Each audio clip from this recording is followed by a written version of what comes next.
Ne me laisse pas. Je vais tout abandonner et restaurer notre amitié. Tu es mon désir, oh, tu es mon désir. Je ne veux que toi. Rien ne peut te remplacer. Soyez les bienvenus, Florence et Michel.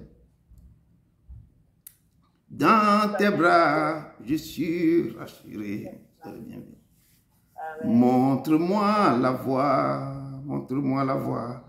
qui me ramène à toi. Tu es tout pour moi. Sans toi, je ne peux vivre. Tu es tout pour moi, tu es tout pour moi. Garde-moi près de toi. Tu es tout pour moi. Sans toi, je ne peux vivre. Tu es tout pour moi. Tu es tout pour moi. Garde-moi près de toi. Oui, cet après-midi, le Seigneur nous attire vers lui. Il me dit dans sa parole que d'abandonner tout dans ses mains, de venir d'abandonner tout dans ses mains, pour qu'il puisse restaurer l'amitié qu'il a avec nous, l'amour qu'il a pour nous, qui va restaurer cette alliance, cette amitié. Que nos désirs doivent aller vers lui, nous devons désirer, nous devons aller vers lui, avoir un désir, de développer ce désir, de développer cet amour.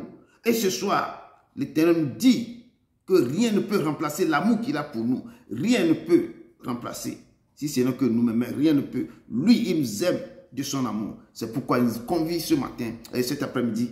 Il nous a conviés ce soir pour que nous puissions venir de tout nos cœurs vers lui. Et à ce moment, nous allons lever la voix pour dire, Seigneur, regarde ma vie.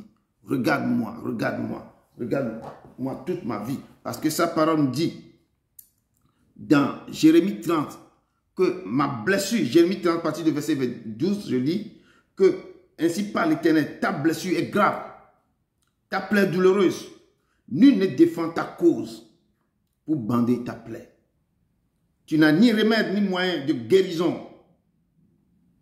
Tout ce qui t'aimait t'oublie. Aucun ne prend souci de toi car je t'ai frappé comme frappe un ennemi. Je t'ai châtié comme violence, avec violence à cause de la multitude de tes iniquités. Le Seigneur nous dit ce soir que notre blessure est grave, que notre plaie est douloureuse. Nous savons ce qui se passe dans nos cœurs, comment nous sentons la douleur dans nos vies. Il dit que nulle personne ne peut pas défendre notre cause si ce n'est que lui seul. Il n'y a personne pour bander notre plaie, que nous n'avons pas de remède. Nous n'avons ni moyen de guérison. Et c'est ce qu'il nous dit ce soir, que tous les gens qui sont autour de nous, qui nous disent qu'ils nous aimaient, ils nous ont tous abandonnés. Ces gens nous ont abandonnés. L'Éternel nous dit ce soir qu'aucun ne prend souci de toi. Car l'Éternel dit que lui-même nous a frappés.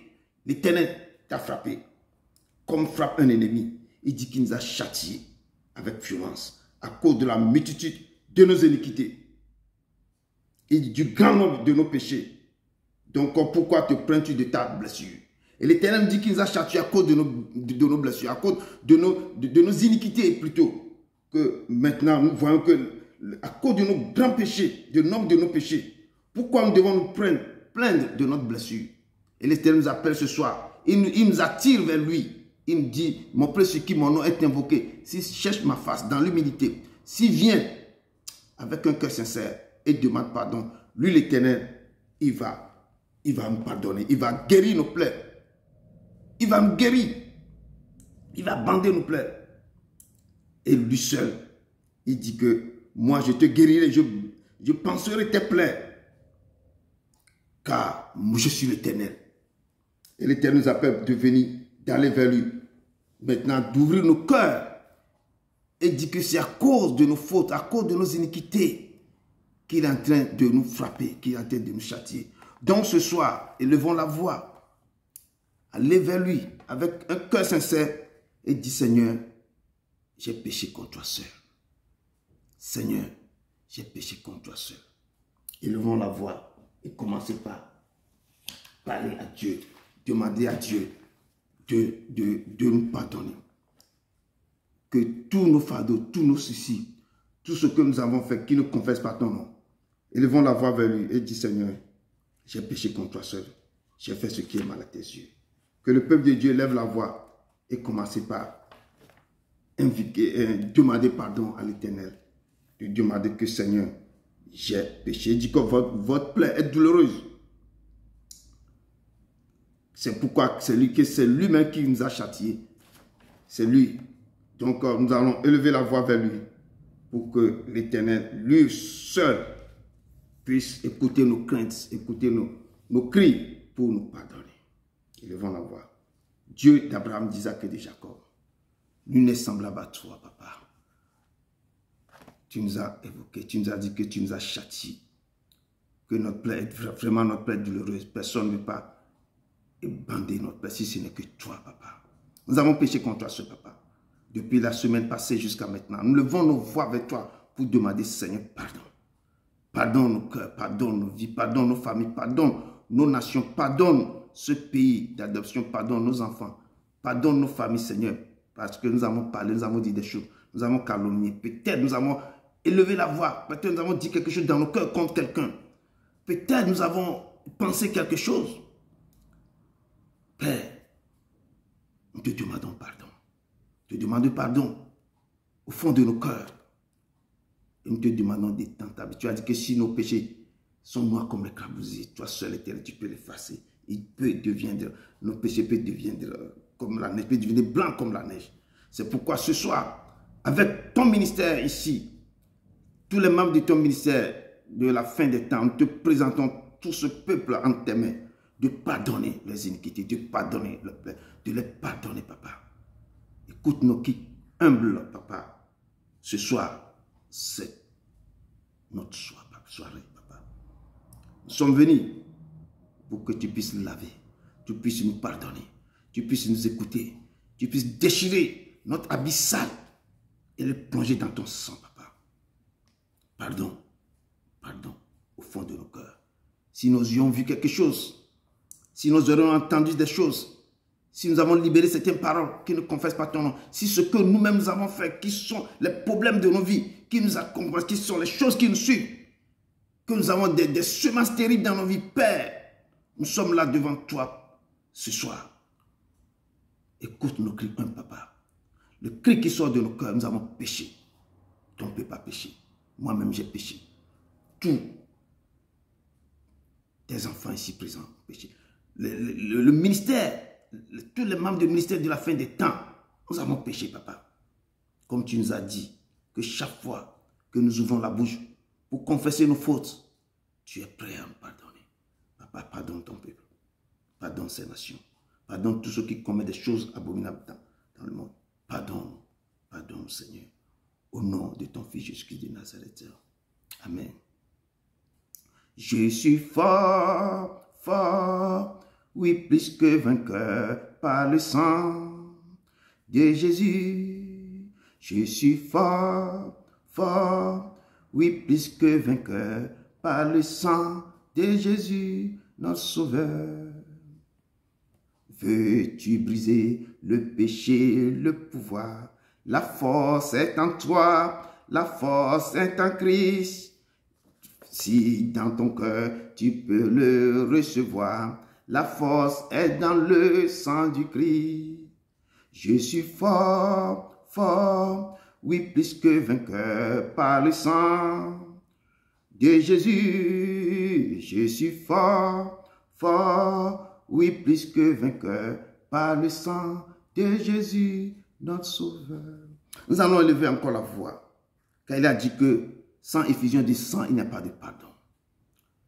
Que ce sang qui a coulé la foi, par le dimanche, nous avons vu ce sang de l'agneau, qu'il a dit, prenez, buvez, car ceci est le sang de la nouvelle alliance qui est livré pour vous. Vous ferez cela en mémoire de moi.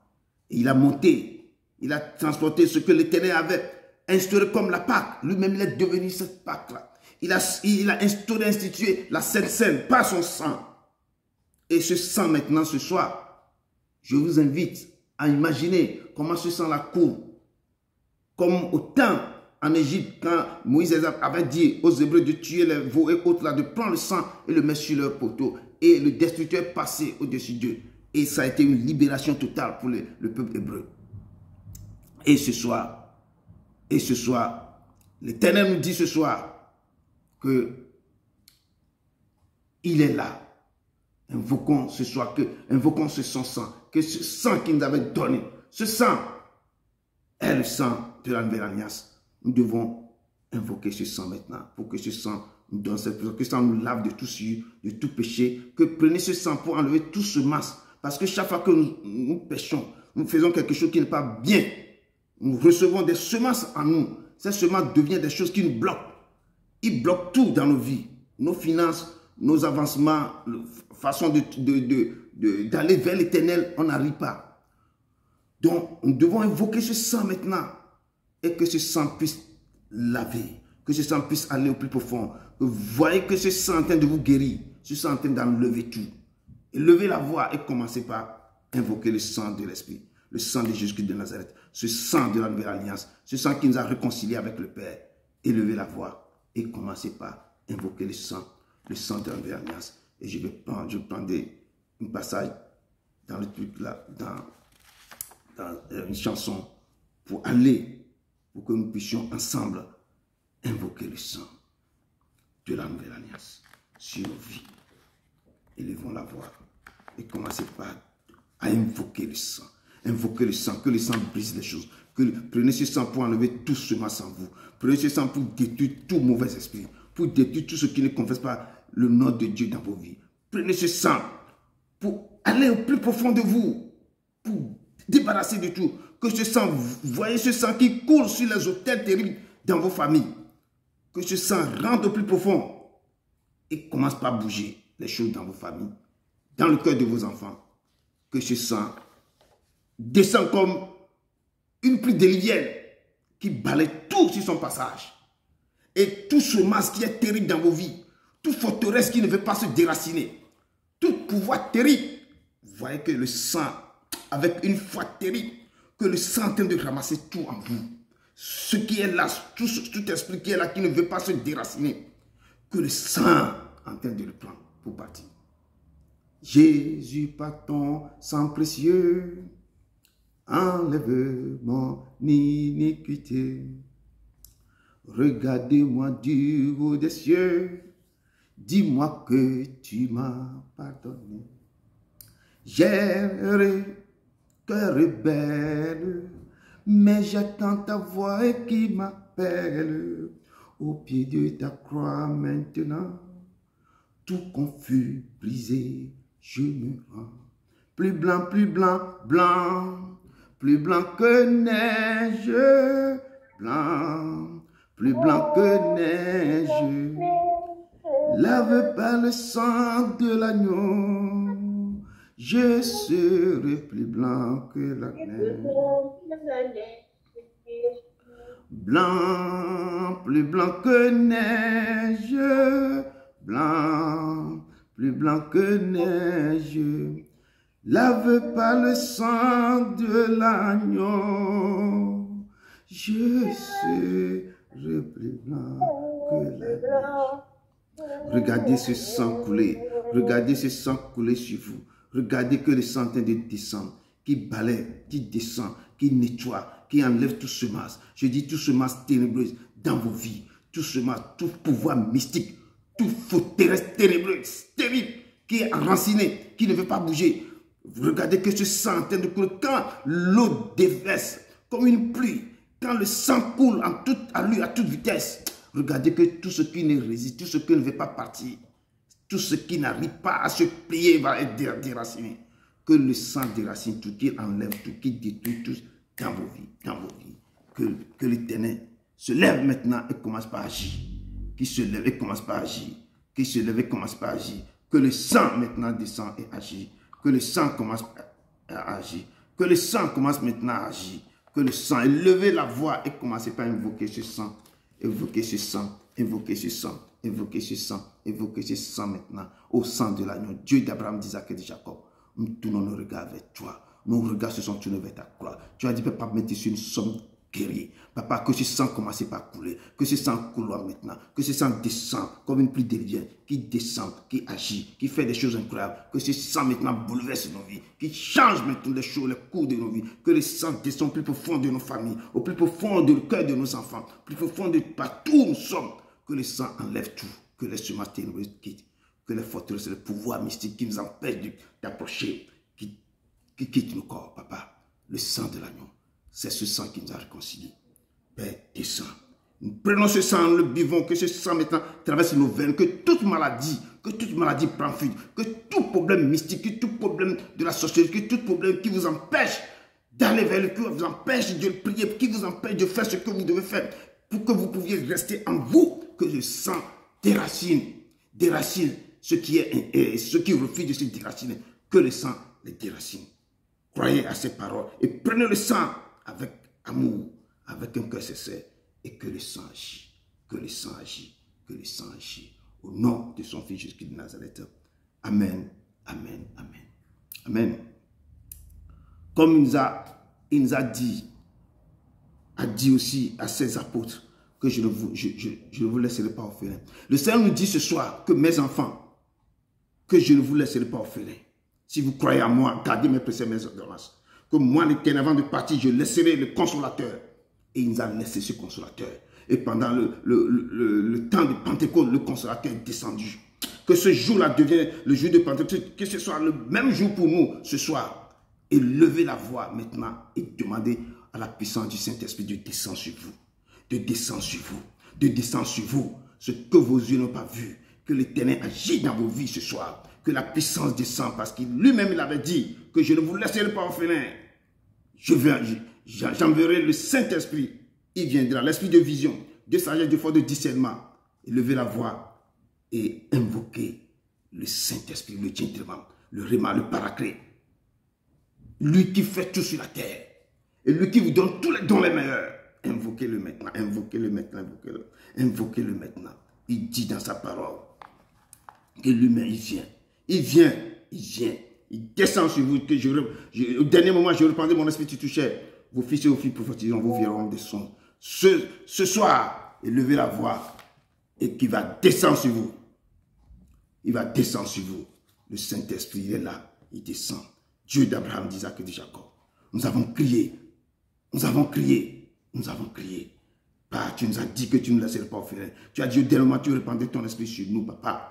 Ce soir, nous sommes là, suspendus à toi, pour que ce qui s'est passé au jour de Pentecôte, nous attendons que ça déclenche sur nos vies, au baptême du feu du Saint-Esprit. Baptise ton peuple du feu du Saint-Esprit. Ce mystère de la fin des temps du Saint-Esprit. Toute personne qui était connectée, baptise-la du feu du Saint-Esprit. Agis maintenant, Père. Répands maintenant ton esprit sur tout et chacun de nous ce soir, papa. Nous voulons te toucher, nous voulons te sentir, nous voulons voir ta manifestation. Nous voulons que tu marches au milieu de ton peuple. Ce soir, descends du lieu de ta demeure pour que nous voyons que tu es là, papa. Ton peuple t'attend quelque chose en toi. Ton peuple t'attend depuis des années. Ils sont là, papa. Le peuple est là. Ils sont suspendus. Le maire en haut. Il descend. Il demande que tu descends, papa. Nos yeux sont fixés sur toi. Manifeste-toi ce soir. Esprit de vie. Esprit de consolation. Esprit de pouvoir. Esprit de guérison. Esprit de révélation, papa. Révèle les choses cachées à ton peuple. Esprit d'intelligence. Ouvre maintenant l'autre intelligence à ton peuple ici pour pouvoir t'adorer, pour pouvoir te chercher de tout le cœur. Esprit de créativité, mets les idées de créativité dans le cœur, dans leur esprit, papa. Descends, esprit de vision, ouvre les yeux pour voir les perspectives, pour voir ce que tu as préparé pour eux, pour voir comment ils peuvent marcher avec toi. Esprit Saint, descends, agis, le met au combat. Descends. Quand ton peuple lève la main, que les maladies fuient, que les démons fuient, papa, prépare-les, descends avec ton esprit sur la vie. Ce soir, nous sommes là, nous sommes connectés à toi. Esprit Saint, descends, car tu es le Saint des Saints. Descends, impacte-le de ta puissance, de ton été, de ta grandeur. Ton peuple t'attend, il t'attend, papa, descends. Seigneur, montre-toi. Jésus, montre-toi. Élia.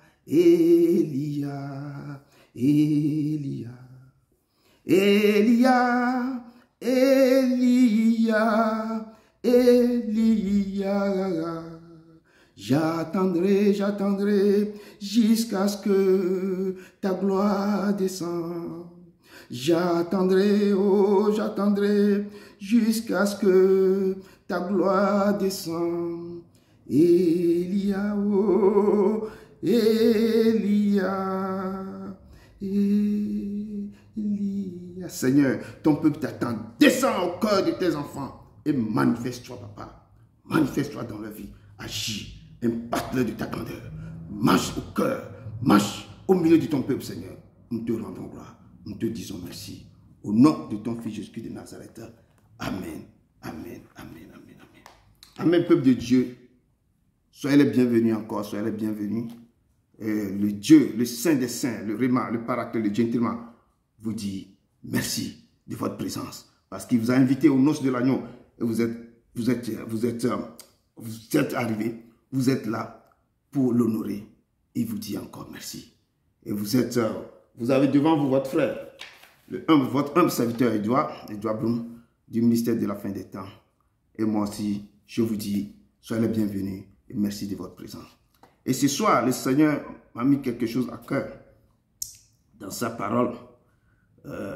J'ai pris un thème, le thème c'est prenez garde. Prenez garde à tout ce que nous voyons maintenant. Ça se trouve dans Matthieu 24, de versets 3 à 14. Et c'est ce que le Seigneur m'a mis à cœur de partager avec son peuple. Dans Matthieu 3, Matthieu 24, versets 3 à 14. Comme je dis toujours, la parole de Dieu me dit ici, mon introduction, avant de rentrer dans ça, mon introduction, je l'ai trouvée dans Jérémie 30, verset 12, que je dis, ainsi parle l'Éternel. Avant de toucher la parole, le thème du jour, ça me revient en cœur encore. Je vais lire mes pensées du jour, bien l'introduction de ce soir. C'est ainsi parle l'Éternel. Ta blessure est grave. Ta plaie est douloureuse. Nul ne défend ta cause pour bander ta plaie. Tu n'as ni remède ni moyen de guérison. Tous ceux qui t'aimaient t'oublient. Tous ceux qui t'aimaient t'oublient. Qu'aucun ne prend souci de toi. Car j'étais frappé comme frappe un ennemi. J'étais châtié avec violence à cause de la multitude de tes iniquités, du grand nombre de tes péchés. Pourquoi te plaindre de ta blessure, de la douleur que cause ton mal? C'est à cause de la multitude de tes iniquités, du grand nombre de tes péchés, que je t'ai fait souffrir ces choses. Amen. Cependant, tous ceux qui te dévorent seront dévorés, et tous tes ennemis, tous iront en captivité. Ceux qui te dépouillent seront dépouillés, et j'abandonnerai au pillage tous ceux qui te pillent. Donc l'Éternel m'a mis à cœur ce soir de vous dire que notre blessure, notre douleur, tout ce qui nous ronge, tout ce qui nous fait mal, tout ce qui fait que nous sommes éloignés de lui, à cause de nos iniquités, à cause de nos problèmes, à cause de ne pas respecter ses préceptes et devoirs, surtout à cause de nos iniquités. C'est pourquoi nos plaies sont douloureuses, nos blessures sont tellement graves. Et ce soir, l'Éternel me dit de vous dire que prenez garde. C'est pourquoi nous allons tourner dans Matthieu 24, de verset 3 à 14. Amen. Il est fidèle, le Dieu qu'on sait. Il est un Dieu formidable. Il est un Dieu formidable. Amen. Je lis au nom de Jésus-Christ de Nazareth. Matthieu 24, de verset 3 à 14. Et on prendra ce passage, on va essayer de l'ouvrir, le sceau de ce message, de ce texte, ce que la parole de Dieu nous dit ce soir. Je lis au nom de Jésus-Christ de Nazareth. Il s'assit sur la montagne des Oliviers et les disciples vinrent en particulier lui faire cette question. Dis-nous quand cela arrivera-t-il et quel sera le signe de ton avènement et de la fin du monde? Jésus leur répondit, prenez garde que personne ne vous séduise. C'est ici que j'ai pris le thème de mon enseignement ce soir. Prenez garde que personne ne vous séduise. Car plusieurs viendront sous mon nom, disant, c'est moi qui suis le Christ. Et ils séduiront beaucoup de gens. Vous attendrez parler de guerre et de bruit de guerre. Gardez-vous d'être troublés, car il faut que ces choses arrivent. Mais ce ne sera pas encore la fin. Une nation s'élèvera contre une nation et un royaume contre un royaume. Il y aura en divers lieux des famines et des tremblements de terre. Tout cela ne sera que le commencement des douleurs. Alors on vous livrera au tourment et l'on vous fera mourir et vous serez haïs de toutes les nations à cause de mon nom. Alors aussi plusieurs succomberont et se trahiront, se haïront les uns les autres. Plusieurs faux prophètes s'élèveront, ils séduiront beaucoup de gens. Et parce que l'iniquité se sera accrue, la charité du plus grand nombre se refroidira. Mais celui qui persévérera jusqu'à la fin sera sauvé. Et cette bonne nouvelle du royaume sera prêchée dans le monde entier pour servir de témoignage à toutes les nations. Alors viendra la fin. Acclamons la parole de l'Éternel. Amen. Dieu d'Abraham, d'Isaac et de Jacob. Il n'y a pas un autre Dieu semblable à toi, papa. Tu nous as conviés ce soir.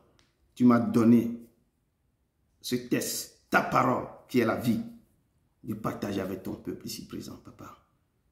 Je viens de lire le test. Saint des saints descend. Viens des quatre vents. Sauve sur moi, papa, et efface-moi complètement. Et parle au cœur de tes enfants. Parle-leur pour que cette parole devienne vraiment une lampe à leur pied et une lumière sur le chantier, papa. Que cette parole touche le cœur, qui guérisse, qui renouvelle les choses cachées en eux, qui élargit les choses, qui délivre, papa. Que cette parole ce soir, le don, le courage, l'amour de te connaître intimement, la force de développer la faim et la soif de venir vers toi, Seigneur. Car tu es l'Éternel. En dehors de toi, il n'y aura jamais un autre semblable à toi, papa. Descends, parle au cœur de tes enfants. Au nom de ton Fils Jésus-Christ. Amen. Amen. Amen. Amen. Amen.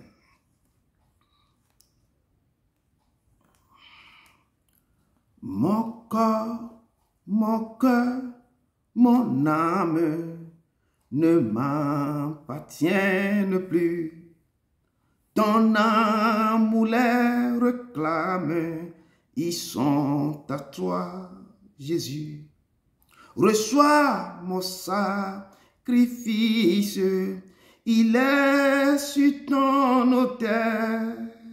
Esprit, Esprit, descends, oh, descends. J'attends le feu du ciel. Esprit Saint, Esprit, descends, descends, oh, descends. J'attends le feu du ciel. Amen, amen, amen, amen, amen. Amen. Amen. Le Seigneur nous a accompagnés dans un moment vraiment très bien. Et il nous dit ici dans son test, le test de base, qui est sa parole. Et c'est lui-même qui parle. Et on nous dit ici, comme Jésus s'en alla, quand il vient, il est sorti dans le temple, il est parti prêcher dans le temple. Et il sort du temple maintenant.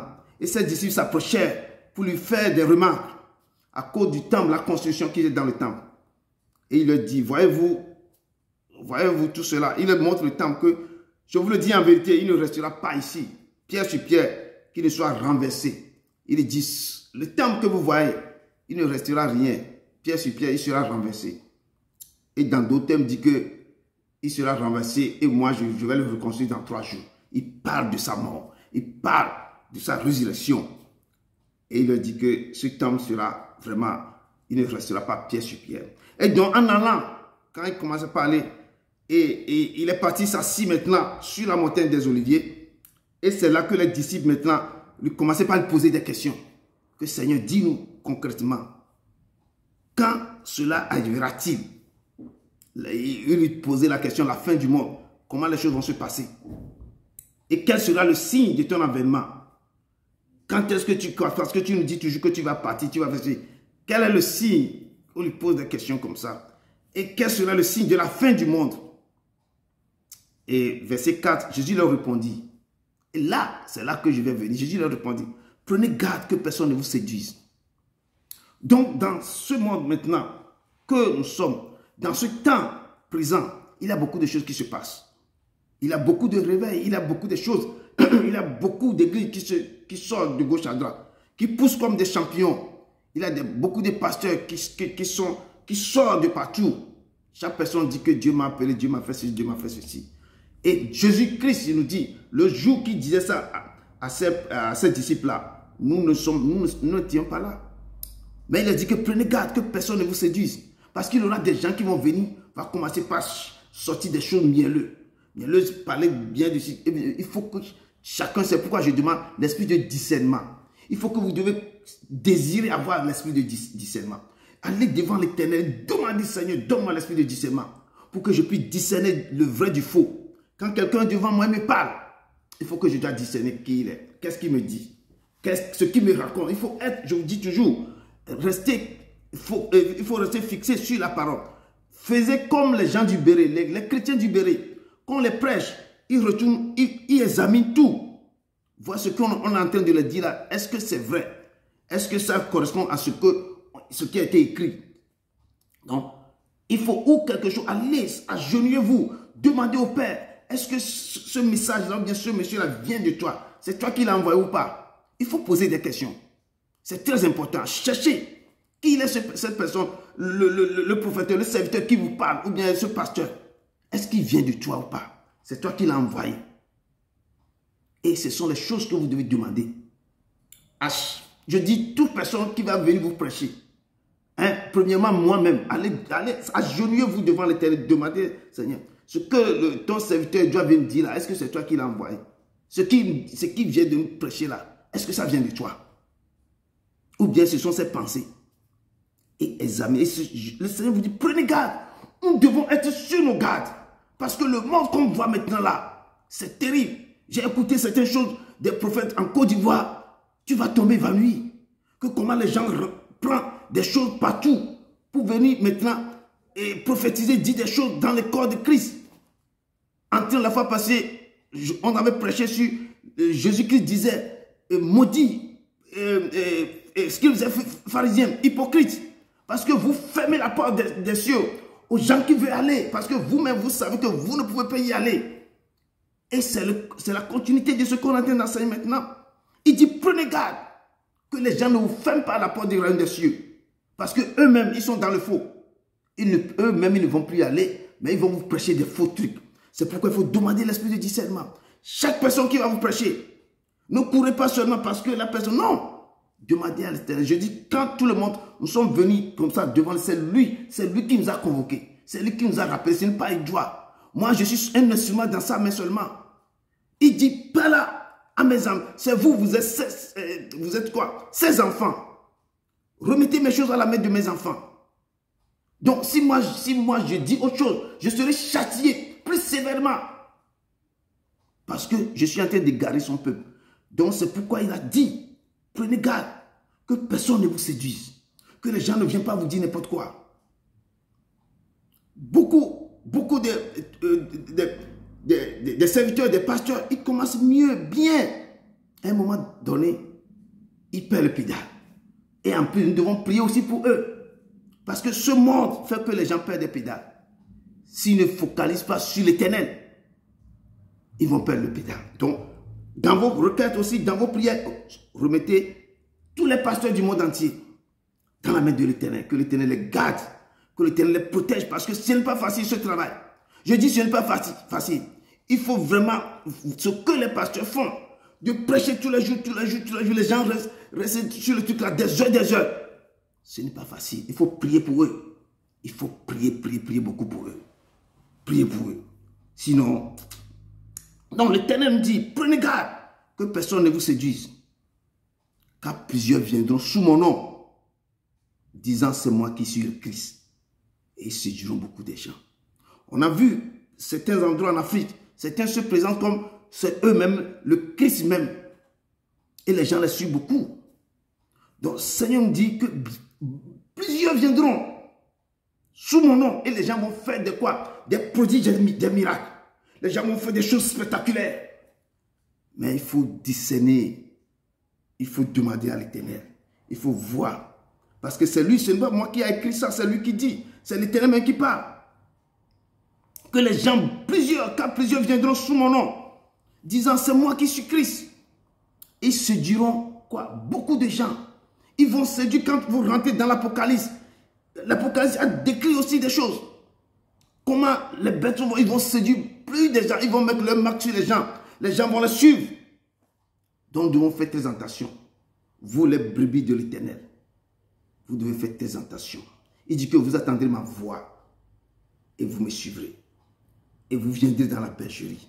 Parce que c'est lui le vrai pasteur. Donc, quand vous attendez sa voix aussi, n'endurcissez pas vos cœurs. Quand on vous prêche, examinez. Demandez l'esprit de discernement pour voir ce qu'on me dit, ce qu'on me prêche, ce que je reçois. Est-ce que ça vient de lui? C'est très important pour que vous ne passez pas de l'autre côté. Il dit, plusieurs viendront en son nom en disant, c'est moi qui suis Christ. Ils vont séduire beaucoup de gens. Effectivement, ils vont séduire beaucoup de gens. Donc, nous devons faire très attention à ça. Très attention. Si vous pouvez jeter un coup d'œil dans Jean 5, 43. Jean 5, 43.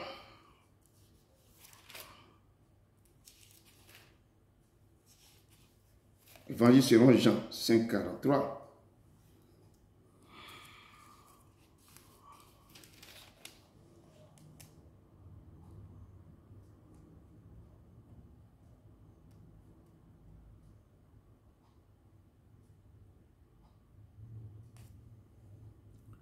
Jean 5, 43, on vous dit, vous avez trouvé Évangile selon Jean 5. La parole de Dieu nous dit quelque chose de très symbolique ici.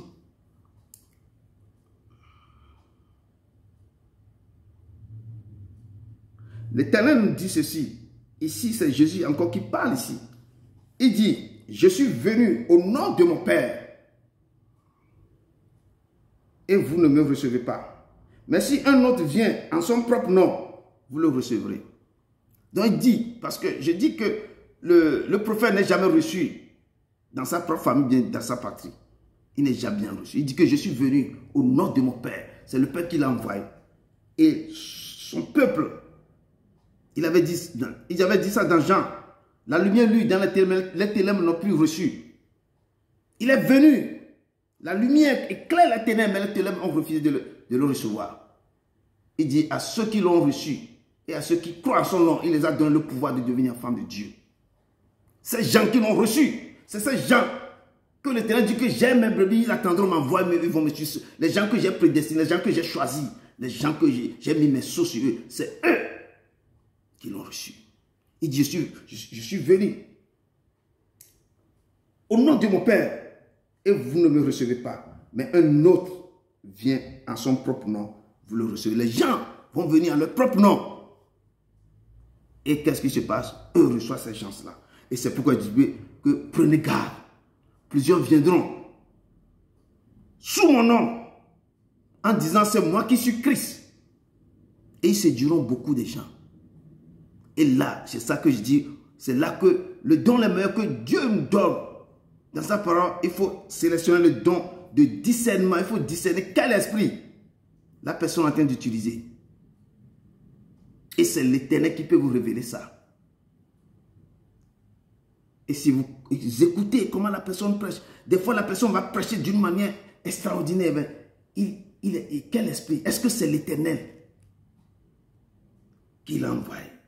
C'est lui qui l'a donné son notion pour faire des choses. C'est ça. C'est à cause de ça que l'Éternel dit que plusieurs viendront. Prenez garde que les gens, qu'on ne vous séduise pas, que plusieurs viendront à mon nom en disant que c'est moi qui suis Christ. Et ils séduiront beaucoup de gens. Ils séduiront beaucoup de gens. Je vais voir un autre verset dans Jérémie 14. Vite, comme ça on va avancer.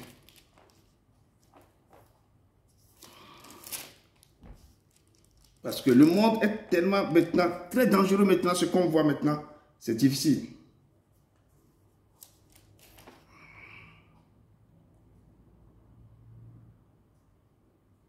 Jérémie 14, verset 14, on dit ceci. Jérémie 14, verset 14.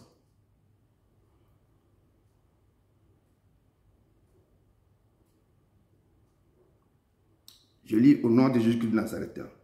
Et l'Éternel me dit, c'est le mensonge que prophétisent en mon nom les prophètes. Je ne les ai point envoyés. Je ne les ai point donné d'ordre. Je ne les ai point parlé. Ce sont des visions mensongères, de vaines prédictions, des tromperies de leur cœur qui vous prophétisent.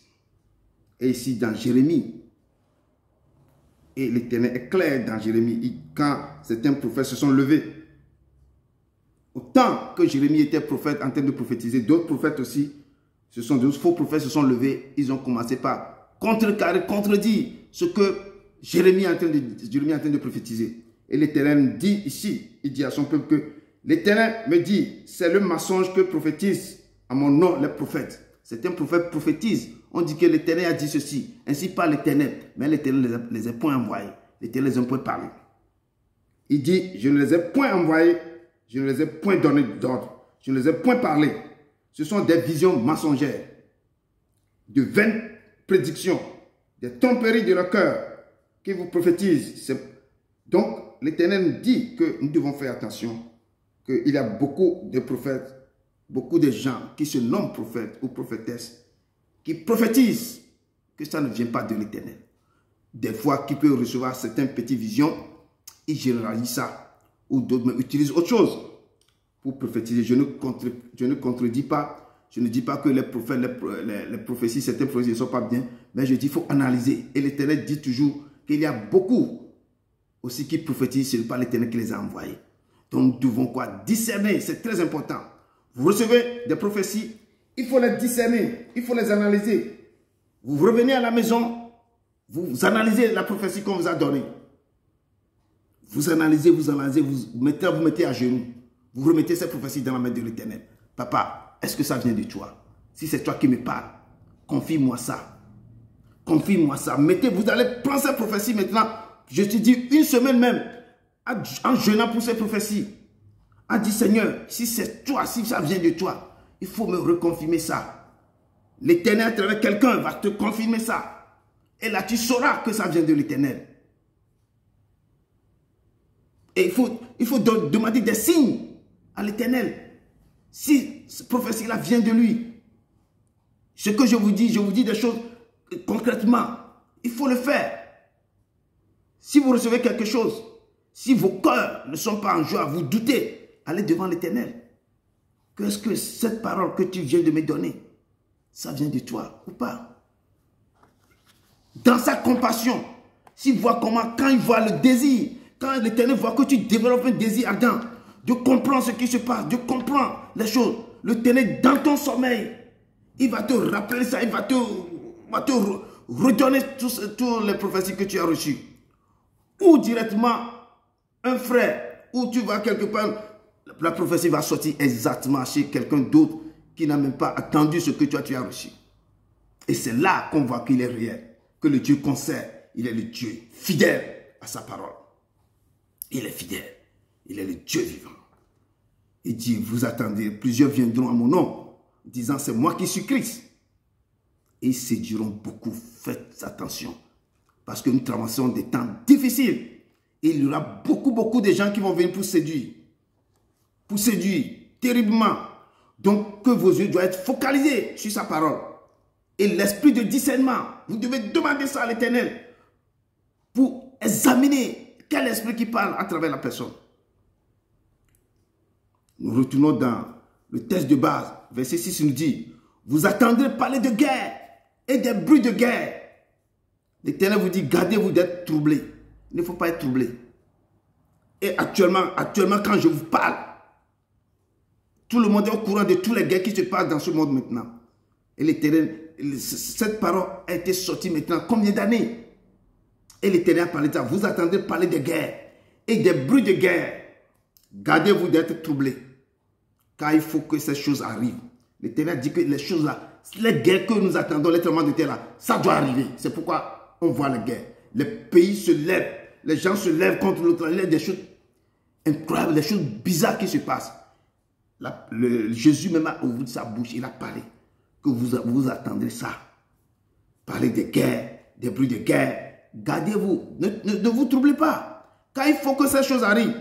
Mais ce ne sera pas encore la fin. C'est le commencement de l'enfantement. C'est le grincement de dents. Donc ces choses, c'est pourquoi Dieu veut accrochez-vous à ce Dieu.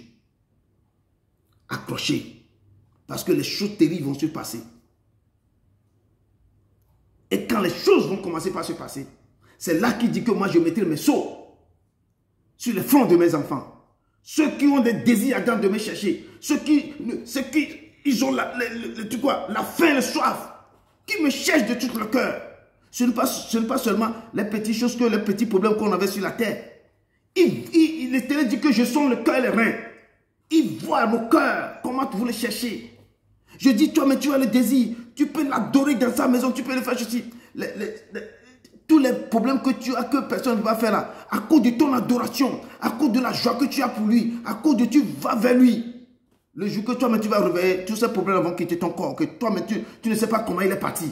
Parce que la joie de Dieu, à cause de la façon dont tu l'adores, la façon que tu vas vers lui, tu le cherches de tout ton cœur. Il va travailler en toi. Tu vas te réveiller un matin comme ça, toi, mais tu vas être étonné. Et il est venu travailler. Parce qu'il son cœur est en joie. Il voit comment tu l'aimes de tout son cœur. Comment tu passes le temps avec lui. Comment tu développes la soif et la faim de le connaître.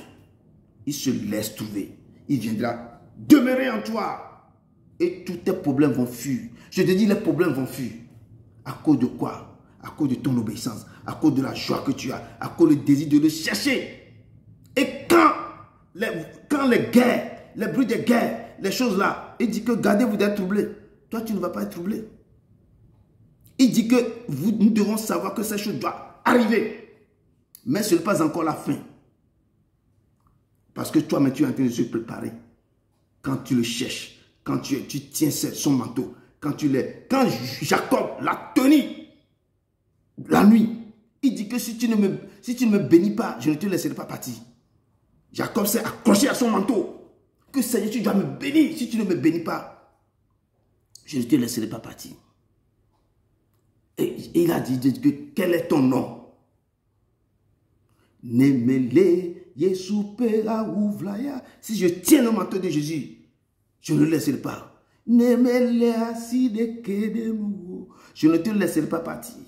Nemele Yesupera Ouvlaya. Si je tiens le manteau de l'Éternel, je ne te laisserai pas partir. Tu dois me bénir, Seigneur. J'attends ta bénédiction avant de te laisser partir.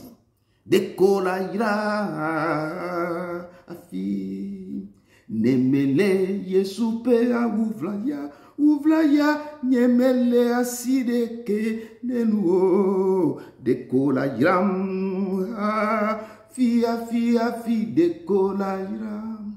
Si je tiens le manteau de l'agneau, si je tiens son manteau, je ne te laisserai pas, Seigneur, jusqu'à ce que tu vas me bénir. Tu dois me bénir avant de te lâcher. C'est comme ça que nous devons tenir le manteau, comme Israël, comme Jacob a tenu le manteau de l'Éternel. Il a lutté avec lui. Il a lutté. Il a dit que non, tu as lutté avec Dieu et tu as gagné. Quel est ton nom? Je m'appelle Jacob. Quel est ton nom? Je m'appelle Edouard. Quel est ton nom? Je m'appelle Maman Fatih. Quel est ton nom? Je m'appelle Maman Adassa. Quel est ton nom? Je m'appelle Tan. Quel est ton nom? Je m'appelle Victoire. Quel est ton nom? Et dit que tu ne t'appelleras plus ce nom. Je vais changer ton nom. L'Éternel va changer votre nom. Il va changer votre nom. Il dit une nation se lèvera contre une autre. Et un royaume contre un royaume. Il y aura en divers lieux des famines et des tremblements de terre. Regardez ce qui se passe tout récemment en Turquie. Tout récemment, on est maintenant à Islande. La terre qui est en train de cracher des laves. Il y a beaucoup de choses qui se passent. Que nous attendons tous les jours. Donc, il dit que ce ne sera pas encore la fin. Ce n'est pas encore la fin. Donc nous devons écouter qui réellement l'Éternel a envoyé pour vous parler. Pour parler de sa part. Il dit, plusieurs viendront à mon nom. plusieurs viendront sous mon nom en disant que c'est moi qui suis Christ. Et ils séduiront beaucoup. Donc nous devons faire très attention. Parce que quand les choses vont commencer par...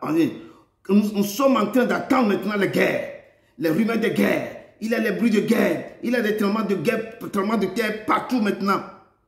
Il nous dit que ça là, ce n'est rien ça. Que vos cœurs ne se trouvent pas. Ce ne serait pas encore, ce n'est pas encore la fin. Vous devez encore attendre parler d'une nation va se lever contre une autre. Un royaume contre un autre. Et il y aura en divers lieux des famines. On a vu maintenant à Gaza, il y a beaucoup de famines. On voit dans certains coins en Afrique qu'il y a la guerre, il y a la famine. Il y a des tremblements de terre autour de nous. Il dit que tout cela, ce ne sera que le commencement des douleurs. C'est le commencement des douleurs. Et personne ne va me dire que tout ce que je viens de citer là, il n'a pas jamais entendu ça. À 2 pas de nous, à Gaza maintenant, là. En Russie, en Ukraine, il y a cette guerre. Il y a partout en Afrique, dans beaucoup d'endroits en Afrique, on a tout ça là. Les tremblements de terre l'année passée, on a vu beaucoup. En Turquie, actuellement même au Japon. Donc il y a des choses qui se passent.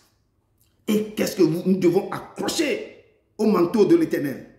Nous devons saisir ce manteau, nous devons le chercher. Nous devons désirer développer cet amour. La faim et la soif.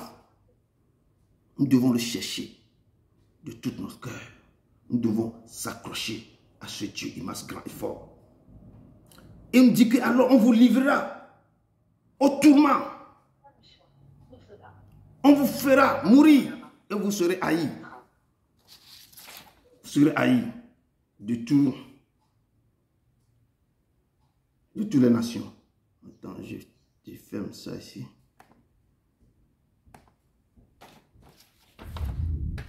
Alors aussi plusieurs succomberont et se trahiront, se haïront les uns les autres. On voit, alors là où on a maintenant, plusieurs succomberont, plusieurs se trahissent. Et beaucoup se haïssent aussi entre eux. Et la parole de Dieu nous dit, verset 11, plusieurs faux prophètes se leveront. Ils se diront beaucoup. Et ce que l'Éternel nous dit ce soir, ce qui se passe. Ce qui se passe. Alors dans Ésaïe 19, verset 2. Ésaïe 19, verset 2.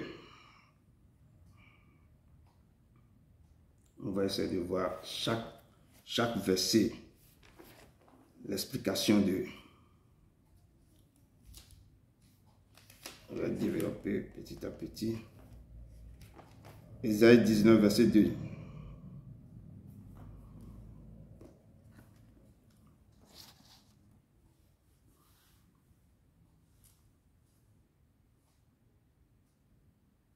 Je lis au nom puissant de Jésus-Christ de Nazareth.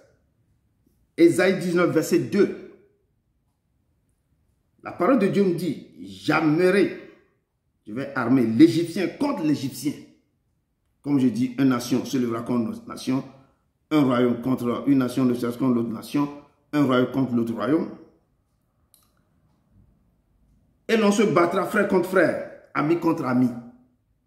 On voit tout ce qui se passe, tout ce que la parole de Dieu nous a dit dans l'Ancien Testament, ça se passe, actuellement ça se passe.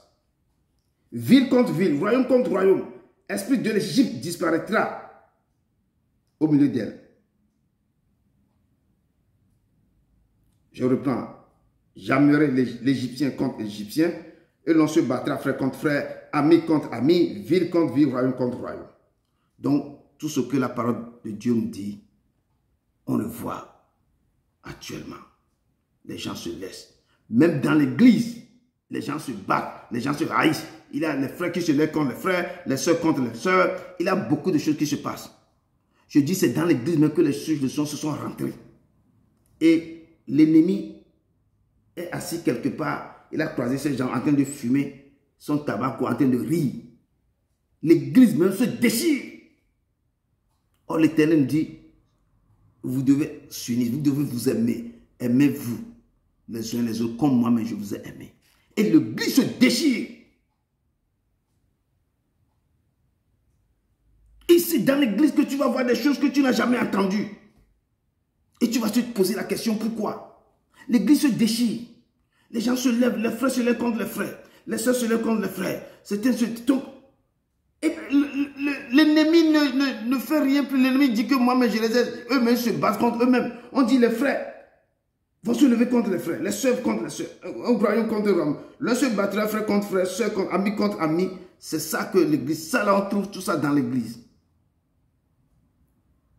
Et comment, quand il n'y a pas, là où il n'y a pas l'unité, là où il y a la division, c'est là que le diable vient, il prend son siège. Et il est content. Et il boit ces choses, il fait ce thé, on le prépare à manger, on lui fait des dokunu, on lui fait le ablo, on lui fait tous les recettes de l'Afrique là. Il est assis. Et il mange, il boit, et il laisse les chrétiens en train de se déchirer. Et les gens se déchirent. La fois passée, quelqu'un m'a invité ici à Bruxelles. Il y a l'église de combat spirituel, l'église est déchirée. C'est divisé en deux. De Maman Hollande ici à Bruxelles. Je devais aller voir, aller essayer d'attendre quelqu'un pour lui dire, la personne dit qu'elle est là-bas pour faire son truc là. Et je suis étonné, je dis quoi? L'église est divisée en deux. Parce que le problème de leadership, c'est incroyable. Partout il y a des problèmes. Mais le corps de Christ ne peut pas se diviser. On a vu ça depuis le commencement. C'est dans ça qu'il est sorti le protestant, dans ça qu'il est sorti les évangéliques, c'est ça qu'il est sorti, toutes les églises là se sont sorties, ils ont donné le nom.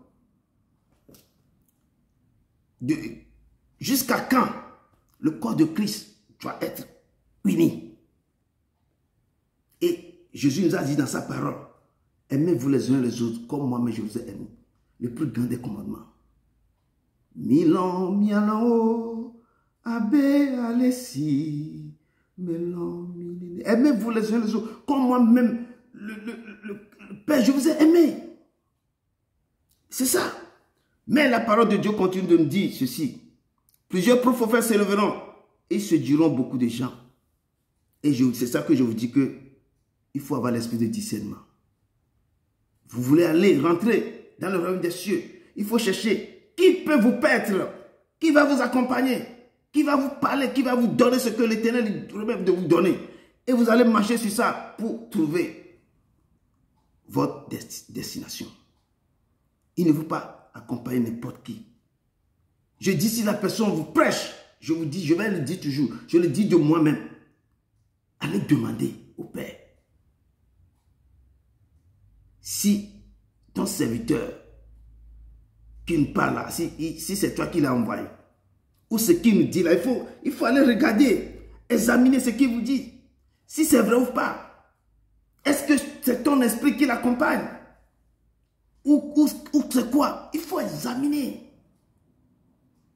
Moi-même, je vous dis d'aller examiner. Si c'est lui, là, lorsque vous serez ici, vos corps seront en paix. Vous saurez que je ne veux pas venir. C'est que chaque fois, il faut toujours demander à l'Éternel, est-ce qu'il est toujours sur ta voie? Il faut toujours demander. C'est comme ça que l'église soit solide.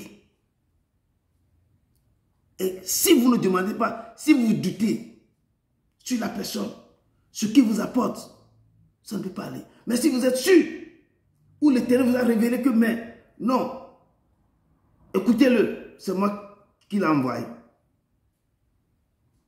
Et vous allez faire ça à tous les prophètes, à tous les pasteurs, à tous les gens que vous allez rencontrer dans vos vies. Il faut le faire à tout le monde. Pourquoi? Je vous enseigne quelque chose pour que lorsque vous serez quelqu'un, aucun pasteur ne veut pas vous pousser quelque part, ne veut pas vous mettre en erreur, ne veut pas vous enlever de chemin que vous voulez prendre. Donc c'est ce que l'Éternel nous dit ce soir, que vous devez avoir quoi? Le cœur attaché à lui. Mais toujours demander à l'Éternel si la personne qui vous parle, parce que beaucoup se lèvent, ils vont aller quoi? Eux-mêmes vont demander l'onction. Beaucoup se lèvent, on va aller voir les gens, d'autres pasteurs vont leur donner la consécration. Ils sont établis pasteurs. Et si ces gens n'arrivent pas à faire des merveilles, ne voient pas les gens tomber, ne voient pas les gens font les choses qu'ils voyaient dans d'autres églises, s'ils ne voient pas ça dans son église, qu'est-ce qu'il va faire? Il va aller chercher ça quelque part. C'est pourquoi il dit fais attention. Fais attention. Et examinez tous les gens qui vous prêchent, tous les gens qui sont sortis nouvellement comme ça, qui vont vous parler de la part de l'Éternel. Moi-même, je vous dis, allez examiner, allez demander, parlez à l'Éternel. Et vous-même, il faut sonder les choses, les Écritures. Donc, allons voir rapidement verset Matthieu 10, verset 17. On va prendre petit à petit chaque verset pour... Je prends un verset pour développer ce que je suis en train de vous dire. Je prends le verset dans la Bible. Je ne veux pas inventer quelque chose. C'est pourquoi je dis, vous allez examiner ce qui sort. Ça, c'est l'enseignement, ce que l'Éternel veut que... parce que le temps est mauvais. Le temps est mauvais. Nous devons savoir où nous allons, avec qui nous cheminons. La parole de Dieu me dit ce soir, dans Matthieu 10, verset 17, que mettez-vous en garde contre les hommes, car ils vous livreront aux tribunaux. Ils vous battront de verge dans le synagogue. Mettez-vous en garde contre les hommes, car ils vous livreront aux tribunaux. Ils vous battront de verge dans leur synagogue. Verset 18 dit, vous serez menés à cause de moi devant le gouverneur et devant le roi pour servir de témoignage à eux, aux païens. Je vais faire une petite parenthèse. Il y a une église ici à Bruxelles. Ils ont voulu avoir un agrément comme association, comme but non lucratif, pour créer leur église. Ils m'ont appelé, ils me connaissaient. Donc, nous avons fait les statuts. Je suis rentré dedans. J'étais comme aussi administrateur, fondateur. Nous étions 3. Et l'église a commencé. Je vous parle de l'année 2001-2002. L'église a commencé ici à Bruxelles. Il y a plein de gens qui venaient. Et moi, en temps, comme moi, je ne reste pas sur place. Je n'ai pas le temps d'y aller. Moi, j'ai fait pour qu'ils puissent avoir l'agrément, avoir le numéro de TVA pour pouvoir essayer de créer leur église. Et plus tard, des années plus tard, l'endroit, ils ont ouvert quelque part très grand. L'église prospérait bien. La femme du pasteur lui encaissait l'argent. Je ne sais pas comment les dieux faisaient. Il ne payait pas le loyer. Le loyer ne payait pas. Le loyer ne payait pas des années. J'étais à la maison, je suis revenu sur Bruxelles, j'ai reçu une lettre du tribunal. Je suis convoqué. Oh, qu'est-ce que c'est que ça? Je vois, je te dis, beaucoup d'argent. Oh, c'est quoi? Je regarde, j'ai vu, c'est l'église. Donc je suis parti très tôt le matin. Nous 3 qui étaient fondateurs de l'église, on nous a convoqués. Et j'ai vu que le montant est tellement exorbitant. Le propriétaire derrière nous. Et je dis au pasteur, mais c'est quoi ça? Vous êtes là, vous avez des fidèles dans l'église, où vont l'argent? Moi, je suis direct. Et j'étais tellement énervé que tout le monde sait que je suis énervé. J'ai dit, mais vous avez fondé une église. Moi, je vous ai aidé, l'église marche bien. Pourquoi vous ne payez pas le loyer? Pourquoi l'argent des années, là, vous ne payez pas le loyer? J'ai dit au juge que non. Moi, je ne fais pas partie de cette église. Ils n'ont qu'à le demander. Depuis quand je fais partie des fondateurs. Moi, je les ai aidés seulement pour avoir ça. Et eux, les deux ont dit oui, non, il doit, M. Brundu ne fait plus partie, il nous a aidé à faire ceci. Et on m'a dit que toi, tu peux partir. Et ils ont réglé l'affaire. Donc, il y a des choses qui se passent comme ça. On peut vous traîner parce que si les gens ne sont pas honnêtes, ils créent l'église, ils ne sont pas honnêtes. Ils te mettent dans le problème. Et à partir de ce moment, mais quand je les ai appelés, c'est que je les ai appelés. Quand je les appelle, ça, que moi je les appelle. Moi, certaines choses comme ça, je deviens autrement. Donc, vous prenez mon nom, vous faites les choses. Donc, la parole de Dieu me dit, pourquoi je lis ça, je vous dis ça. Nous devons nous mettre, mettez-vous en garde contre les hommes, certains hommes, vous pouvez les aider comme ça. Ils vous plongent dans les problèmes. Dans des problèmes. Si c'est que je ne suis pas, seulement j'ai dit au juge que non, cette affaire-là, ça ne me regarde pas. Je vais commencer par payer des milliers d'argent. Je dis que l'argent qui oh, c'est beaucoup. Donc, nous devons faire attention. Surtout, je dis surtout le problème de l'église. Je vous dis parce que j'en avais fait beaucoup de choses avec l'église. Je sais pourquoi je parle de ça. Et c'est dans l'église que tu vas trouver des problèmes terribles aussi. Donc, le Père nous dit ce soir, quoi? Mettez-vous en garde contre les hommes, car ils vous livreront aux tribunaux. Ils vous battront de verge. Des fois, à cause de son nom. À cause de son nom, parce que même à cause de son nom que les disciples aussi ont été traduits en justice. C'est à nous maintenant de savoir comment tu fais partie d'une congrégation, tu fais partie d'une église, comment tu dois te comporter pour que les choses-là ne peuvent pas tomber sur toi. Et que l'Éternel, la main de l'Éternel soit sur nous. Et ça va commencer avec qui est le pasteur de cette église? Qui est en train de vous perdre dans cette église? Est-ce qu'il est venu avec la bénédiction de l'Éternel? Ou bien c'est lui-même, il est venu de son propre initiative pour pouvoir faire ce que tout le monde fait? Et tout ça là, les fidèles doivent analyser ça. Les fidèles doivent être vigilants pour ça. Et vérifier qu'est-ce qui se passe. Je dis ça correctement. Il faut que vous vérifiez la personne qui vous conduit. Est-ce qu'il est dans le plan de l'Éternel? Est-ce que l'Éternel l'avait appelé?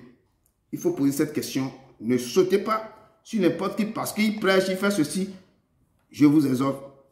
Et c'est ce que je parle que de moi-même. Commencez à faire ça d'abord, avec moi d'abord. Et là, vous pouvez faire ça avec les autres, les gens que vous connaissez aussi. Donc la parole de Dieu nous dit ceci, de le mettre vraiment en garde, que plusieurs prophètes s'élèveront et ils séduiront beaucoup de gens. Je dis beaucoup. Dans la Bible, l'Éternel même a parlé depuis l'Ancien Testament jusqu'au Nouveau Testament qu'il y aura des faux prophètes parce que c'est le temps. Avant que la fin va arriver, ce sont ces choses dont vont venir. Tout le monde va se lever. Va commencer par parler ainsi par l'Éternel. Tout le monde, ils vont faire des choses. Ils vont commencer par faire des choses. Et des choses. Et les peuples de Dieu même verront que oui, celui-là, il prêche, il fait ceci, il fait des miracles. Mais je vous dis, examinez. Il faut avoir l'esprit de discernement. Il faut demander si ce que la personne est en train de faire vient de l'Éternel. Et je vous dis que certains gens ont commencé bien. Mais à la fin, ou au milieu de leur ministère, ils perdent le pédale. Je vous dis au peuple de Dieu de prier pour tous les pasteurs. Parce que ce ministère, ce boulot n'est pas facile. À un moment donné, il revient dans la chair. Et les choses, si les choses ne vont plus bien, il perd le pédale. Donc, priez pour tous les pasteurs. Priez pour eux, ceux qui perdent les pédales, ceux qui n'ont plus confiance, ceux que le ministère ne marche pas. Priez vraiment pour eux, pour que la main de l'Éternel, pour qu'eux-mêmes, leur cœur se retourne vers l'Éternel. Parce que si les gens tournent pour aller voir quelque chose, pour prendre quelque chose, pour pouvoir faire beaucoup de miracles, des choses comme ça, quand on presse la parole, elle est plus que miracle. Il dit que la parole est vivante, efficace, plus qu'une paix à double tranchant. Quand la parole sort, c'est lui-même qui sort. Il guérit. Quand vous recevez la parole, votre corps est disponible. L'Éternel même un miracle. Cette parole même va produire des miracles en vous. Il va changer des choses en vous. C'est cette parole qui va vous remettre. Ce n'est pas que quelqu'un saute et tombe à terre. Les choses, non, ça peut arriver. Mais écoutez cette parole d'abord. C'est cette parole qui va vous remplir. C'est comme l'onction qui descend en vous. Il commence par produire des miracles d'abord en vous. Et les gens veulent avoir des choses spectaculaires. Quand vous êtes rempli, c'est votre parole qui sort, qui crée des choses. Vous n'avez pas besoin d'aller voir quelqu'un pour faire quelque chose. Vous êtes rempli de cette parole. Les miracles vont vous suivre. Il dit que ces signes accompagnent ceux qui auront cru. La foi. Et quand vous croyez en lui, tout est parfait. C'est ça ce que l'Éternel dit. Il dit plusieurs fois se révéleront. Parce que l'iniquité se sera accrue. La charité du grand homme se refroidira. Parce que l'iniquité, c'est pourquoi je vous ai lu d'abord l'introduction dans Jérémie 29, je crois. Je vous ai lu ça. Que votre plaie est douloureuse. Elle ne se cicatrise pas. La plaie ne se cicatrise plus. Le problème, c'est à cause de l'iniquité. Quand le moment que l'iniquité a pris une forme proportionnelle, a pris une forme et s'est répandue partout, les gens n'ont plus l'amour. Comme on voit maintenant, les gens, l'amour va se retirer du corps du peuple de Dieu. Les gens ne s'aiment plus. Il y a les calomnies de gauche à droite. Il y a ça, c'est pourquoi l'iniquité qui est remplie l'église, qui fait que l'amour n'est plus dans l'église. L'amour des gens se refroidit. Les gens ne croient plus à l'autre. Et c'est ça que je dis, que le diable est assis, il est devant. Il met son petit frère derrière. Il contrôle l'église. Et puis les gens sautent dans l'église. Ils font des conneries dans l'église. Les choses se passent. Le diable rit. Il dit à son petit frère, donne-moi de l'eau glacée. Il boit, il vous regarde. L'église se déchire. Je dis l'église se déchire. Et le diable rit. Le diable rit. Nous devons être dans l'église avec l'amour. Enlever les problèmes de gauche à droite. Quand vous venez dans l'église, vos yeux, vos pensées doivent être sur la croix, sur ce Jésus qui nous a convoqués. Sur le noce de l'agneau. Sur le fils du roi. Attendez qu'il rentre dans la salle. Quand on loue, et que vos yeux soient sur lui. Pour que l'amour ne se refroidisse pas. Lui-même, il est amour. Pourquoi l'église, pourquoi le peuple de Dieu doit se déchirer? Pourquoi le corps de Christ va se déchirer? Pourquoi il n'a pas cet amour? Et le cœur de Christ pleure. Jésus pleure quand il voit son peuple se déchirer. Le peuple doit se revenir à lui. Nous devons nous reconstituer comme un corps. Hein? Revenir. Il nous a conviés. Il nous a invités. Il faut que nous ressaisissons. Il faut que l'amour ne se refroidisse pas. Il faut que l'amour se lève. Il faut que le corps du Christ maintenant sache que l'Éternel, il est vivant, il est au milieu. Et je dis que le diable ne fait plus d'efforts. Il ne fait plus d'efforts. Et c'est nous-mêmes qui se déchirent. Il dit que parce que l'iniquité, il y a l'iniquité qui est rentrée dans l'église. Et l'iniquité est tellement énorme que la charité même du plus grand nombre se refroidit. Les gens ne s'aiment plus. Mais l'Éternel nous dit, verset 13, mais celui qui persévérera jusqu'à la fin sera sauvé. Celui qui persévérera dans tout ce que je suis en train de dire.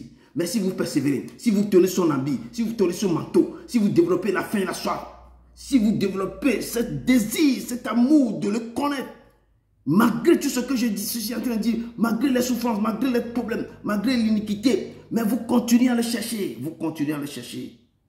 Il dit que, mais celui qui persévérera jusqu'à la fin, cette personne sera sauvée. Rentrons dans 1 Timothée, je crois, 1 Timothée 3, verset 1. Malgré les soucis de cette vie, malgré la souffrance et la tristesse, toute ma vie, je pense de Timothée, je louerai ton Saint-Nom, je louerai ton Saint-Nom, Seigneur Jésus. Toute ma vie, de Timothée 3, verset 1. Toute ma vie, je louerai ton Saint-Nom. Je louerai ton Saint-Nom. Je louerai ton Saint-Nom toute ma vie. Cette chanson, c'est vraiment très long couplet, mais c'est ce refrain que j'aime beaucoup. La parole m'a touché et c'est pourquoi je connais la chanson, tous la chanson, mais je préfère seulement prendre ce refrain. Parce que malgré tout ce qu'on devait traverser sur la terre, malgré les problèmes, malgré les choses qui ne vont plus dans le corps de Christ, malgré les tremblements de terre, les choses que Dieu a pris, malgré qu'il y a les faux prophètes, il y a les gens qui se viennent pour détruire le peuple de Dieu, pour mentir au peuple de Dieu.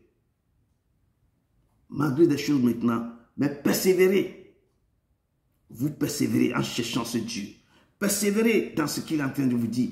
Persévérez. Et là, l'Éternel vous dit, lorsque vous persévérez, celui qui persévérera jusqu'à la fin aura sa couronne. aura sa couronne. 2 Timothée 2, verset 1 nous dit ceci, bien 2 Timothée 3, verset 1 nous dit ceci, il dit ceci, sache que dans les derniers jours, il y aura des temps difficiles. C'est pourquoi je dis au peuple de Dieu que commencez à faire quoi? À faire des provisions. Il faut essayer de commencer à épargner.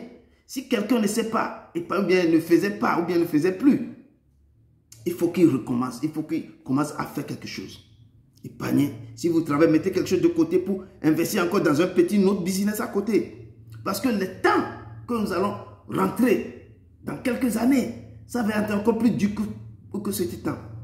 Donc, nous devons essayer de quoi? De commencer par mettre des provisions, épargner quelque chose. Si vous dépensez beaucoup, essayez de diminuer ça. Si vous faisiez des vacances, n'importe comment, essayez de diminuer ça. Vous allez tout le temps au restaurant, aller au restaurant une fois par semaine ou bien une fois par 2 semaines. Essayez de diminuer, de faire l'économie à côté. D'investir un peu, quand vous travaillez, investir un peu dans d'autres petits business à côté. On ne sait pas ce que l'avenir nous réserve. Donc, et la parole de Dieu nous dit dans 2 Timothée 3, que sache que dans les derniers jours, il y aura des temps difficiles. Je peux continuer, car les hommes seront égoïstes, amis de l'argent, fanfarons, hautains, blasphémateurs, rebelles à leurs parents, ingrats, irréligieux, insensibles, déloyaux, calomniateurs, intempérants, cruels, ennemis des gens de bien, traîtres, emportés, enflés d'orgueil, aimant le plaisir plus que Dieu. Donc il y a beaucoup de choses. Jusqu'au verset 5, ayant l'apparence de la piété, mais reniant ce qui fait la force. Éloigne-toi de ces hommes-là. Et l'Éternel nous met en garde. C'est une chose que sache que dans les derniers jours, il y aura des temps difficiles. Les temps seront difficiles. Aujourd'hui, on n'est pas venu pour prêcher encore, non, pour prêcher de quelque chose qui est plus profond aussi. Nous devons savoir des choses. Les choses, parce que les disciples même posaient la question à Jésus, comment seraient les choses? Quel sera l'avènement? Jésus est en train de les expliquer. Les mêmes choses maintenant, nous posons la question, les chrétiens se posent la question aussi. Donc nous devons savoir que nous voyons des choses. Au temps de Jésus, il n'y aura pas tout ce qui se passe, les guerres de gauche à droite, tout ça là. Mais maintenant, on a vu qu'il y a beaucoup de choses qui se passent. Beaucoup de tremblements de terre, des guerres bizarres. À cause des terres, des gens se tuent pour n'importe quoi. Mais c'est la terre là, dans certaines terres qu'on va encore nous enterrer. Mais les gens se battent contre la terre, se battent pour la terre. Mais en fin de compte, regardez tous les gens qui se battent depuis des années. On les a enterrés toujours dans la terre. Toujours. Mais est-ce qu'ils ont vu ce qu'ils sont en train de chercher? On les a enterrés. Mais les autres aussi continuent. Ils n'ont rien appris du premier, deuxième guerre mondiale. Je te dis, ils ont dit qu'ils sont des cadres. Ils ont allé à l'école partout, mais ils n'ont rien appris. Sinon, les gens vont continuer à faire la guerre jusqu'à maintenant. Ils passent tout le temps la guerre, deuxième guerre mondiale à la télé. Je ne sais pas pourquoi ils passent ça tout le temps à la télé. Est-ce qu'on est en train de prendre eux-mêmes n'ont pas tiré des conclusions dans ça. Ils continuent de faire la guerre. Donc le Seigneur nous dit ceci, que cette guerre-là va continuer toujours. Il dit, ça va continuer toujours. Voyons encore dans Matthieu 10, verset 22. Malgré les soucis de cette vie, malgré la souffrance et l'abandon, toute ma vie, oh, toute ma vie, je louerai ton Saint-Nom, je louerai ton Saint-Nom, oh, Seigneur Jésus, toute ma vie, oh, toute ma vie. Il faut louer l'Éternel toute votre vie. Adore ce Dieu. Et aimez-le, je te dis. Si vous-même vous êtes fatigué, écoutez ces louanges. Priez, louez-le, chantez. Il faut le louer. Je dis dans les louanges. Si même vous êtes fatigué, si vous le louez, je dis il siège dans les louanges. Je dis tout. Quand vous chantez, vous le louez. Et des fois, vous allez louer l'Éternel jusqu'à ce que les pleurs descendent. Vous allez pleurer. C'est là l'Éternel descend. Il voit dans la louange que vous êtes en train de faire. Il sait qu'il y a quelque chose que vous attendez. Mais ça fait longtemps. La chose ne quitte pas. Bien, vous aimeriez que le Seigneur fasse. Quand il vous voit comment vous le louez. Vous-même, vous allez louer l'Éternel jusqu'à ce que, oh, les pleurs. L'Éternel descend dans cette pleure. Et il commence par travailler en vous. Je dis, il va travailler en vous. Il va vous marquer de ses sous. Il va faire des choses incroyables en vous. Et ça veut dire que vous le cherchez de tout votre cœur. Je dis toujours, rien n'est impossible à lui. Mettez-lui à l'épreuve de la sorte. Mettez-lui de la sorte à l'épreuve. Il dit, venez, moi je vais ouvrir les écluses des cieux. Il faut chercher. Quand vous le cherchez dans ça, vous ne le trouvez pas. Vous cherchez, il ne vous se montre pas. Allez chercher encore dans ça, dans l'adoration. Et dis-lui que Seigneur, tu as dit que mettez-moi à la sorte, à l'épreuve. Pour voir si lui-même, tu ne vas pas ouvrir les écluses des cieux pour moi. Prenez une soirée bien, le temps que vous êtes libre comme ça, fermez-vous dans votre chambre et le louez. Si vous tournez à 2 à 2, vous ne trouvez pas de solution à vos trucs là, commencez par le louer seulement. Le louer. Je dis, il ne peut plus s'asseoir sur son trône. Il va se lever. Je dis, il va se lever. Il va se lever. La parole de Dieu me dit dans Matthieu 10, verset 22.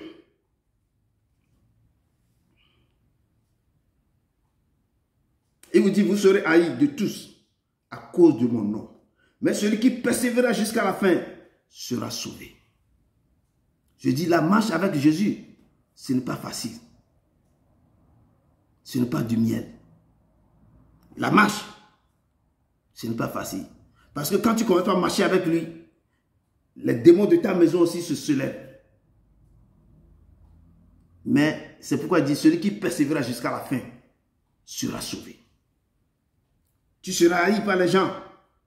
Il dit, vous serez haïs de tous à cause de mon nom. Parce que tu proclames son nom, tu seras haï. Mais quoi? Ne baisse pas le bras. Ne te refroidis pas. Mais celui qui persévérera jusqu'à la fin, cette personne sera sauvée. Tu persévères, tu seras sauvé. Donc la parole de Dieu nous dit ce soir que persévérer. Tenez son manteau. Criez, prie et ne baisse pas le bras. Les choses terribles vont se passer, mais ne baisse pas le bras. Vous allez raconter des gens bizarres. Dans les églises, les choses vont se passer bizarrement dans l'église. Je dis, dans les églises, vous allez raconter beaucoup de choses. Mais persévérer. Il faut être quelqu'un qui est smart. Quand vous racontez des choses dans l'église, les gens vont parler de gauche à droite. Vous êtes venu pour qui? On vous a donné quoi? Invitation. La noce, l'invitation de l'agneau. C'est à cause de l'agneau que vous êtes là. C'est à cause de lui que vous êtes là. Et ne regardez pas quelqu'un de gauche à droite. Regardez seulement Christ sur la croix. Regardez lui seulement.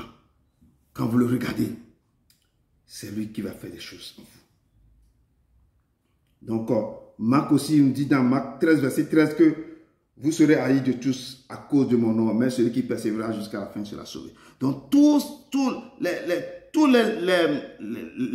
disciples, les apôtres, a parlé. Tout le monde a parlé, a dit la même chose. Vous serez haïs. Et à cause de mon nom. Mais si vous persévérez jusqu'à la fin, vous serez sauvés. On va voir ce que Jean est en train de dire dans Apocalypse 2, verset 7. Apocalypse 2, verset 7.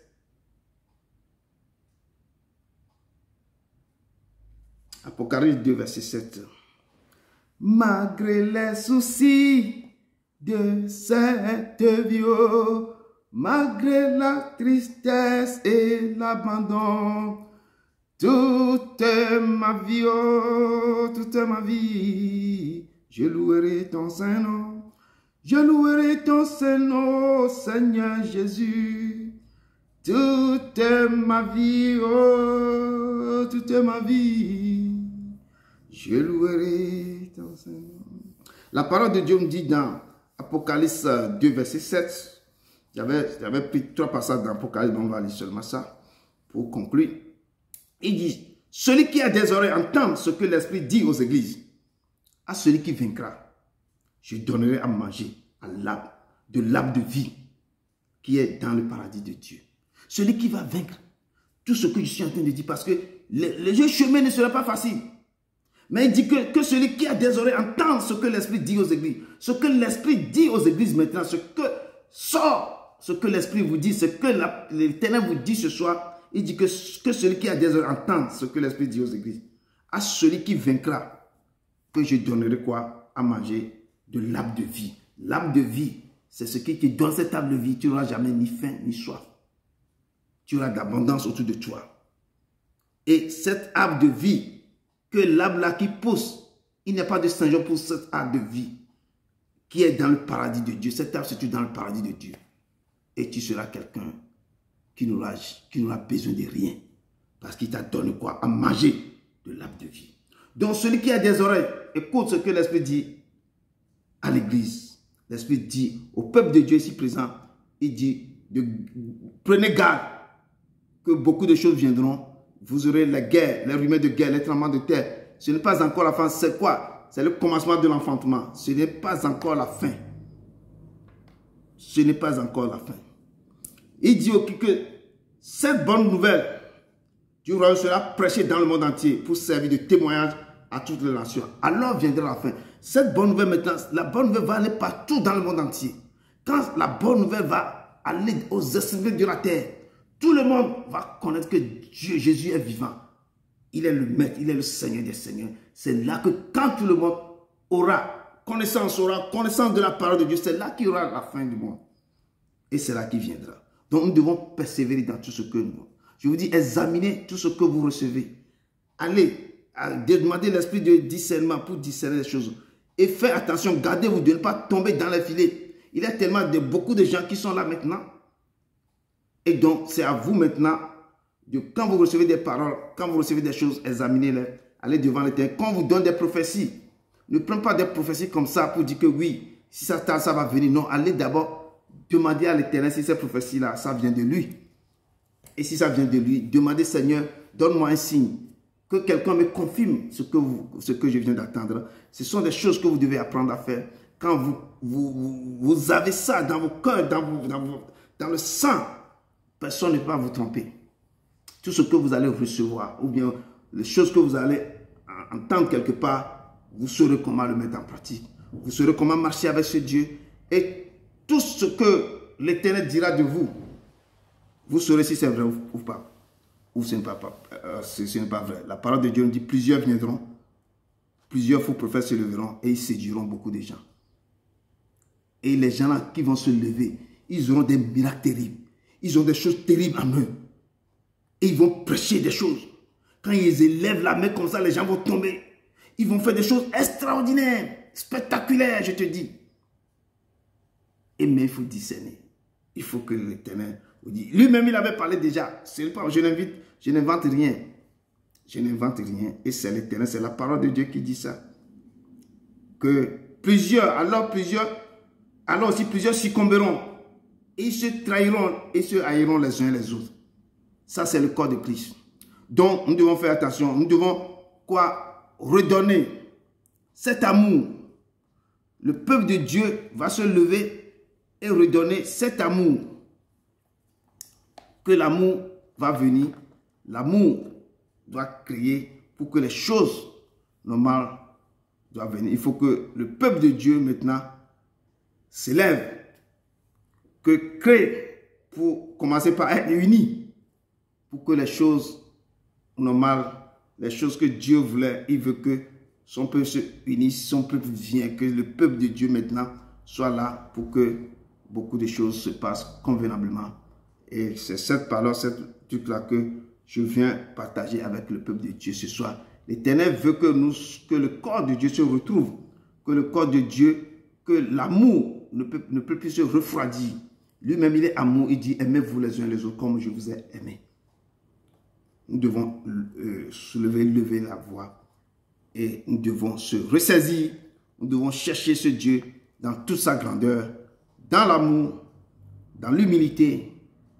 Et c'est cette parole que je viens de laisser au peuple de Dieu. Apetoye Yesu glombena, essayez me donami, milon miano, Abbé Alessi.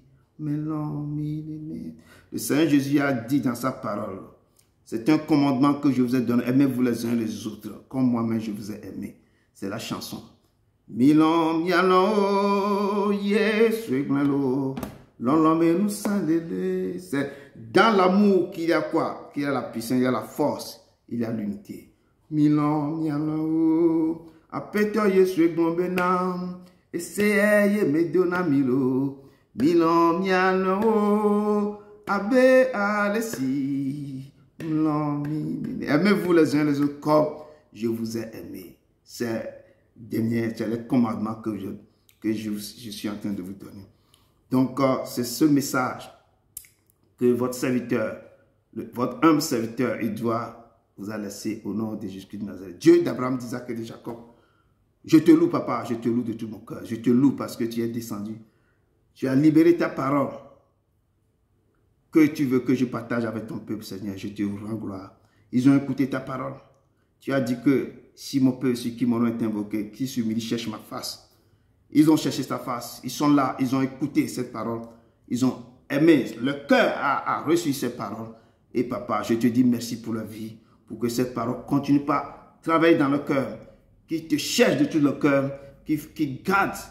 Qui fait attention à ce que attend, à quelle prophétie il reçoit, à tout ce qui se passe autour de Dieu. Que toi-même tu les accompagnes, tu leur donnes l'esprit de discernement pour discerner du vrai du faux, pour qu'ils puissent devenir comme les chrétiens du béret, qui eux-mêmes examinent tout ce qu'ils reçoivent, papa. Je te le confie de nouveau, papa. Reste avec eux. Quand le moment qu'ils décident de te louer, papa, descends du lieu de ta demeure, descends dans leur vie et agis, papa, et ne les laisse pas, ne les abandonne pas. Ce soir, je te le confie de nouveau en tes mains. Je veux que toi-même, tu descends. Ne les oublie pas. Travaille encore en eux. Je les remets leur vie, leur famille, leur maison, leur travail, tout en tes mains, Seigneur. Manifeste ta grandeur, ta sainteté dans leur vie, Seigneur. Qu'ils revisitent ce message, qu'ils relient encore le texte, le passage. Que ta parole, maintenant, devienne quelque chose dans leur vie, papa. Je te le confie. Ne les quitte pas, ne les abandonne pas, mais sois le maître de la vie, le Seigneur des Seigneurs, et que ton nom résonne toujours dans la vie. Seigneur, je te dis merci pour la vie. Au nom de ton Fils Jésus de Nazareth. Amen. Amen. Amen. Amen, peuple de Dieu. Vraiment, que le Seigneur vous bénisse abondamment. Je vous dis merci de votre présence.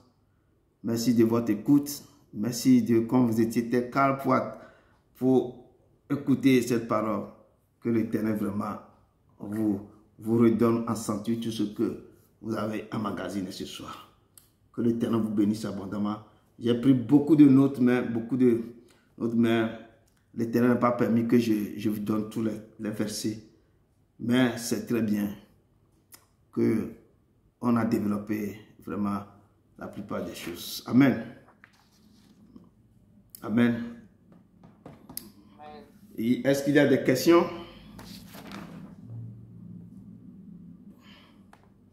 Recording stopped. Est-ce qu'il y a des questions sur ce texte, sur le message?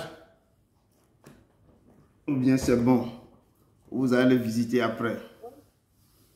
Parce que... J'ai une autre question, mais ce n'est pas sur ce texte. Ah, quelle question? It's got to do with Samuel. Quand je lisais le livre de Samuel ce matin. Pourquoi, quand la dame Saul est parti demander qu'il voulait voir une sorcière, est-ce que quand on a appelé le nom de Samuel, est-ce que c'est Samuel, c'est son vrai esprit qui est venu ou c'était un esprit faux? Non, c'est Samuel mais qui est venu. C'est pourquoi Samuel dit que pourquoi.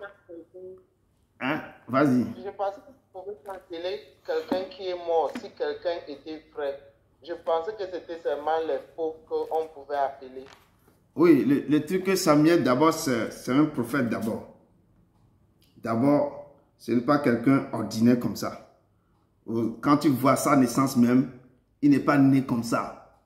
Sa maman est partie demander ça chez l'Éternel. Et sa maman dit à l'Éternel, si tu me donnes un enfant mâle, je vais te redonner. C'est là que l'Éternel a donné cet enfant. Donc ce n'est pas un enfant ordinaire. C'est un enfant extraordinaire.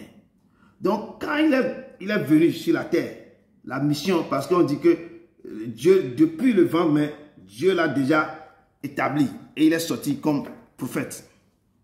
Et c'est lui qui a le premier roi d'Israël. Donc, quand il est décédé, tout ce qu'il avait dit à Saül, Saül n'a pas mis ça en pratique. Et c'est à cause de ça que l'Éternel s'est retiré de Saül. Mais quand Saül voulait aller à la guerre maintenant,